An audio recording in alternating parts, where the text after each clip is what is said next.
tekrardan merhaba. Sizlere Türkiye'nin en güzel bölgelerinden, Ege'nin incisi İzmir'den seslenmeye devam ediyoruz.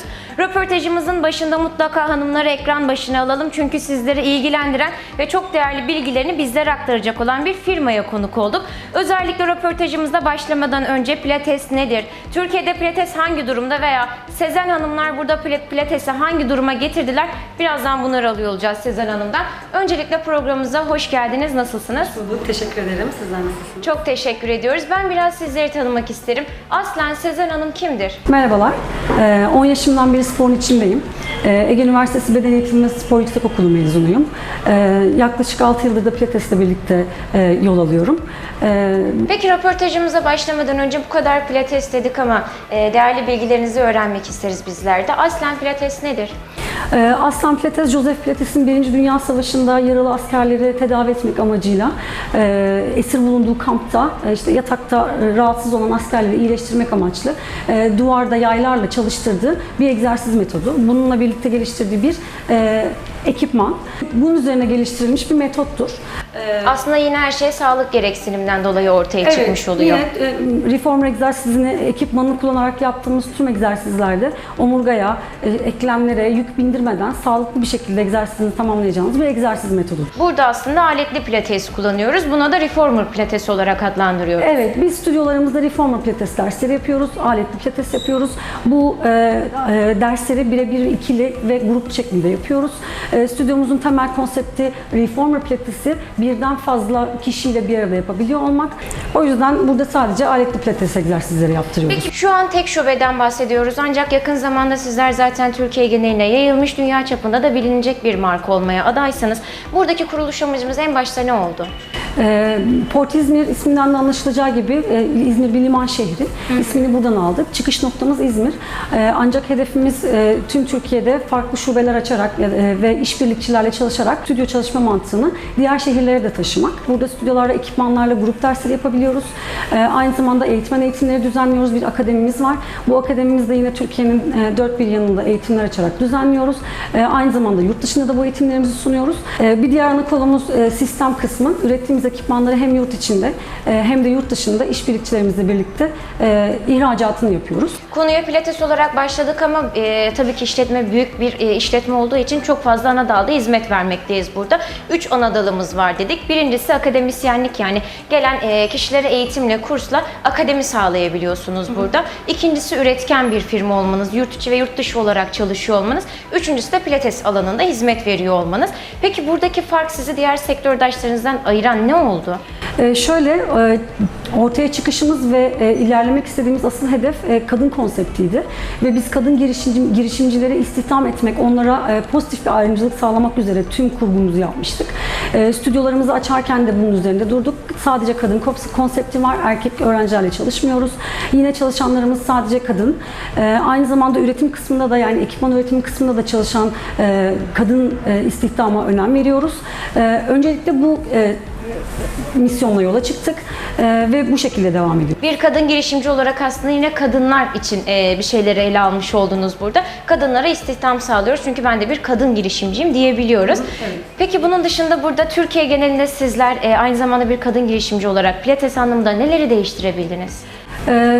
Açıkçası biz grup konsept dersleriyle birlikte ulaşılabilirlik konusunda çok iyi bir noktaya geldiğimizi düşünüyorum. Reformer Pilates'e ulaşmak bazı gruplar için zordu. Ancak şu anda hem kalabalık dersleri yapabiliyor olmamız birazcık daha ulaşılabilir olduğunu düşünüyorum. Peki buradaki hedef kitlemize ulaşabildik mi bu kadar süre içerisinde? Açıkçası biz ulaştık. Biz şu an İzmir'de Karşıyaka bölgesinde çalışıyoruz. Burası ikinci stüdyomuz. İlk stüdyomuz biraz daha butikti. Birebir ve ikili dersler yapıyorduk. O derslere katılamayan ama ihtiyacı pilates olan kişilere bu şekilde grup dersleriyle hizmet verebiliyoruz. Bilinen bir yanlışı da sizler vasıtasıyla düzeltmek isterim. Ekran önünde açıkçası Sezen Hanım, bu kadar deneyimlerinizden faydalanmak isteriz. Pilates sadece spor yapmak veya zayıflamak için mi kullanılıyor? Hayır, Pilates aslında bir beden ve ruh bütünlüğünü sağlayan ve belli rahatsızlıkları da kaslarınız güçlendikçe iyi gelen bir egzersiz ve aslında bu çok yanlış bir algı. Genel olarak güçlenerek omurga problemlerinden ve işte eklem rahatsızlıklarından kurtulmanızı sağlar. Yani yine her şey en başa dönüyoruz. Sağlık için yapılması gereken çok önemli sporlardan bir tanesi. Ben öncelikle ağzınıza sağlık diyorum. Burada yeterince bilgiyi aktardık. Peki ileride bu kadar kaliteli bir marka olarak hizmet verirken franchise vermeyi düşünüyor muyuz? Şöyle çalışma işbirlikçilerimiz var yurt içinde. Bizim Karşıyaka'da 2 tane stüdyomuz var. Diğer işbirlikçi stüdyomuz Diyarbakır'da. Bu şekilde devam ediyoruz. Evet, büyüyebiliriz bu konuda. Aynı zamanda ekipmanla ilgili yurt dışında işbirlikçilerimiz var. Yine İran, Almanya, Dubai, İsviçre gibi bölgelerle çalıştığımız noktalar var. Ve biz bu şekilde daha da fazla büyüyeceğimizi düşünüyorum. Yani ben markamı versem de aslında arkasında durduğum için işbirlikçi olarak adlandırıyorum diyoruz. Evet. Peki Sezen Hanım, Türkiye'yi aslında sarsan önemli bir de konumuz var burada. Pandemiden dolayı aslında böyle işletmelere bir tık daha geride kalabiliyor insanlar. Sizler bu konuda hijyen anlamında nasıl bir önlem aldınız? Bizim konseptimiz zaten kadın ve sağlık olduğu için biz en başından beri, kuruluş aşamasından beri hijyen standartlarımızı hep üst düzeyde tuttuk. Hep profesyonel ekipmanlarla hijyenimizi sağlıyorduk. Pandemi sonrasında ne değişti derseniz evet biz bunu bir tık arttırdık. Ancak biz yine stüdyolarımıza garajsız girilmiyor. Her egzersiz sonrasında profesyonel ve Sağlık Bakanlığı onaylı dezenfektan ürünlerle makinelerimiz temizleniyor. Her 3 metrekareye bir kişi düşecek şekilde ders saatlerimizi planlıyoruz. Havalandırmamızı ve ders saat aralıklarını buna göre belirleyerek stüdyolarımızın yeterince havalandırmasını sağlıyoruz. Ve her gün sonunda yine genel bir dezenfeksiyon işlemi yaparak stüdyolarımızı o şekilde kapatıyoruz. Zaten bizleri izleyen izleyicilerimiz de işletmenin görsellerini gördüğü anda ne kadar titizlikle hizmet verdiğinizi anlıyor olacaklar diye düşünüyorum. Ağzınıza sağlık diyorum. Hanımlara seslendik. Son olarak ekran başında bizleri izleyenlere neler söyleyelim? Ben sporun hayatımızın içinde her daim olması gerektiğini düşünüyorum. Özellikle çalışan bayanların kendi hayatlarında, kendi bedenlerine yatırım olarak yapabilecekleri en azından haftada 2 gün ya da 3 gün birer saatlik egzersizi mutlaka planlamaları gerektiğini düşünüyorum. Ve bu şekilde bir öneride bulunabilirim. Bilinçli bir hizmet almak isteyenleri tabii ki sizlere danışmak için de yönlendirmiş oluyoruz. Evet, tabii ki de. Peki Sezen Hanım, bu marka adı altında yapmış olduğumuz sosyal sorumluluk projeleri de var mıdır? Evet, 2019 yılından beri Türkiye Omurilik Felçlileri Derneği ile birlikte çalışıyoruz.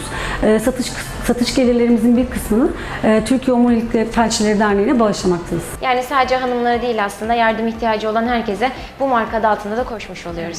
Efendim Sezen Hanım'ı sizler de duydunuz. Sağlığınızı sizler de Sezen Hanım kadar düşünüyorsanız ve bilgili, bilinçli bir danışandan hizmet almak isterseniz kendisi İzmir'de Karşıyaka'da sizleri bekliyor diyoruz ve bir sonraki durağımıza geçiyoruz. Hoşça kalın.